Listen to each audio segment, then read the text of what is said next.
자, 이렇게 우리가 버튼이라고 하는 걸 클릭했을 때 말고 버튼을 터치했을 때, 자, 그때 이벤트 처리를 하는 거를 같이 한번 만들어 봤는데요. 이런 경우 말고, 자, 버튼은 이미 안드로이드 개발자가 API 넣어서 제공하는 거죠. 그런 위젯인데, 이런 위젯들을 상속해서 여러분이 직접 위젯을 만드는 경우 이미 해봤어요.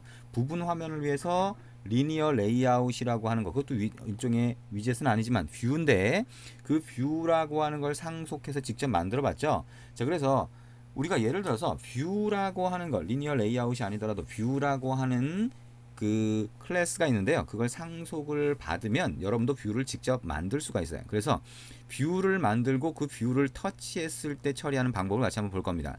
자, 그래서 여기에 자바 소스 코드에서 직접 한번 만들어 보죠.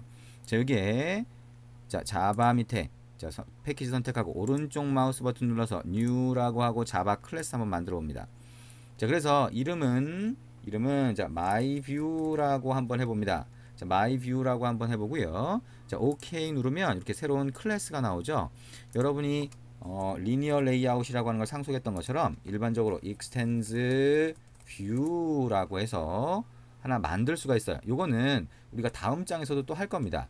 근데 어쨌든 뷰라고 하는 걸 상속해서 만든다라고 볼 수가 있고요. 자, 여기에 갖다 대면 컨스트럭터가 없대요. 생성자가 없다고 합니다. 생성자는 안드로이드의 화면을 구성하는 모든 뷰는 생성자가 기본적으로 두 개 필요하다 그랬죠? 오른쪽 마우스 버튼 눌러서 generate라고 하고 컨스트럭터 가보면 이렇게 있습니다. 두 개를 선택을 해서 OK 누르면 되겠죠.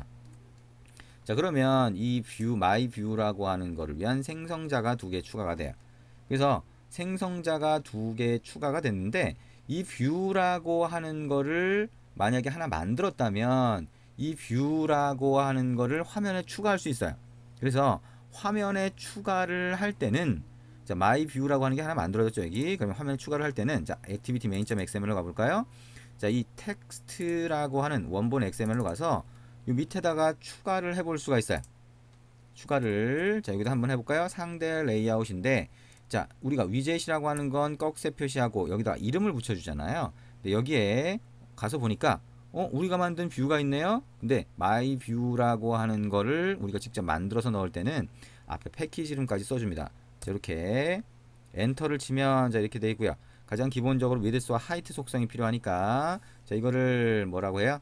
매치 페어런트 넣고 여기도 매치 페어런트 엔터 치면 이렇게 들어갑니다. 자, 그러면 나머지 공간을 다 채워줄 수 있을 정도로 자, 이거를 넣어줄 수 있다는 얘기가 되겠죠. 자, 여기다가 안드로이드 땡땡하고 백그라운드라고 하는 색상을 한번 넣어볼게요. 색상을 샵 ff라고 하고 자, EECCFF 이렇게 한번 색상을 넣어보면 디자인 탭에 가보면 이렇게 보이네요. 자, 우리가 마이뷰라고 직접 만든 거는 이렇게 색상이 위젯의 모양이 보이지 않지만 어쨌든 자, 이렇게 넣으니까 자, 이 화면 전체를 어쨌든 얘가 채워주는구나 라고 하는 거 알 수가 있습니다. 상대 레이아웃이니까 relative layout, 상대 레이아웃이니까 특정한 정보를 정하지 않으면 이렇게 보일 거고요. 여기다가 만약에 안드로이드 땡땡하고 레이아웃 빌로우라고 해서 어떤 거 아래쪽에다가 배치를 해라 라고 하고 여기 위에 있는 텍스트 뷰라고 하는 거를 갖다 넣어주면 텍스트 뷰 아래쪽을 채우겠죠. 이렇게 바꿔놓고 디자인 탭에 가보면 자, 이렇게 보이는 거를 알 수가 있습니다. 그래서 이렇게 우리가 새로 직접 만든 뷰라고 하는 거는 이렇게 XML 레이아웃에 추가할 수 있다라고 하는 거 생각해 줄 수 있고요. 이거를 직접 자바 소스 코드에서 new my view라고 해서 객체를 만든 다음에 add view라고 하는 걸로 추가를 할 수도 있습니다. 그래서 두 가지 방법으로 화면에 추가를 할 수 있다라고 생각을 할 수가 있고요. 여기서 my view라고 하는 거 이렇게 추가를 했는데 자, 그러면 이 my view라고 하는 거를 아까 우리가 버튼에서 했던 것처럼 터치했을 때 처리할 수 있도록 하려면 어떻게 해야 되냐? 자, 온터치 셋 온터치 리스너라고 하는 거는 우리가 버튼처럼 이미 만들어진 위젯의 바깥에서 처리할 수 있는 리스너를 넣는 거고요. 이 뷰라고 하는 직접 정의한 클래스 안에서는 오른쪽 마우스 버튼 눌러서 자, generate라고 하고 override method라고 하는데 가보면 on으로 시작하는 메소드가 있습니다. 그래서 그 중에 on으로 시작하는 게 어디 있나요? 이게 막 섞여 있죠? 네. 자, 여기 가보시면 쭉 내려봐야겠네요. 아이고, 굉장히 많죠? 자, 여기 보시면 onTouch 이벤트라고 하는 게 있어요. 자, set onTouch listener라고 하는 리스너를 등록할 필요 없이 얘는 직접 그 뷰라고 하는 걸 정의하는 안쪽이기 때문에 onTouch 이벤트라고 하는 게 있다는 거죠. 그래서 이걸 클릭하면 이렇게 나오는데요. 이러면 이 안에서 직접 자, 터치 이벤트를 처리할 수가 있습니다. 그러면 자, 우리가 아까 했던 것처럼 자, 여기에 온터치 바깥에서 했던 것처럼 자, 여기에 있는 코드를 그대로 한번 복사해 볼까요? 그래서 여기다가 갖다 넣어 줍니다. 이렇게.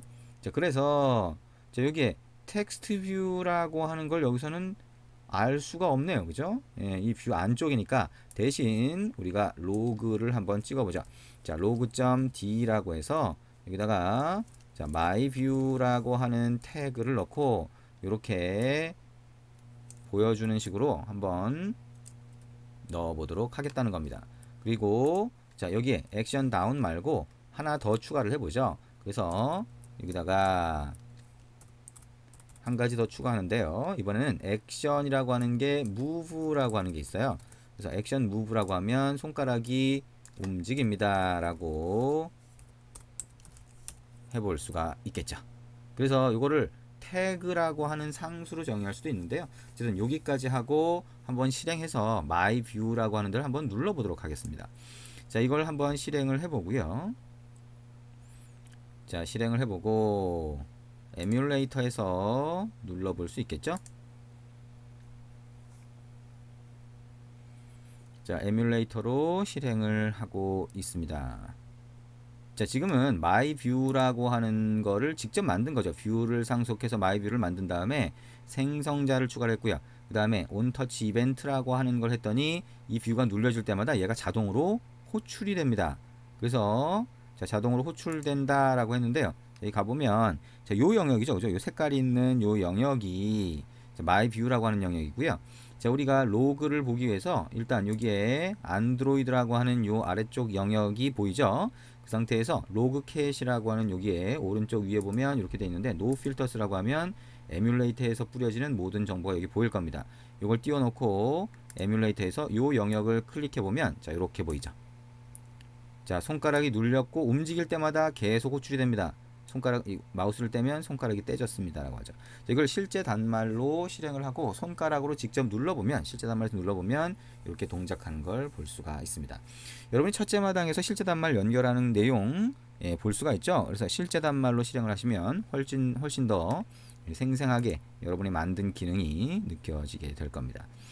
자, 어쨌든 이렇게 해서 여러분이 뷰라고 하는 걸 상속해서 직접 만든 다음에 이벤트 처리하는 것까지 같이 한번 봤습니다. 자, 이것도 굉장히 중요한 부분이죠. 여러분이 뷰를 직접 상속하고 화면에 XML 레이아웃에 이렇게 추가할 수 있다. 대신 여기 패키지 이름을 태그에다가 다 넣어줘야 된다라고 하는 거 잘 알아두시면 좋을 것 같고요. 다음 장에서도 계속 이 부분은 확인을 합니다.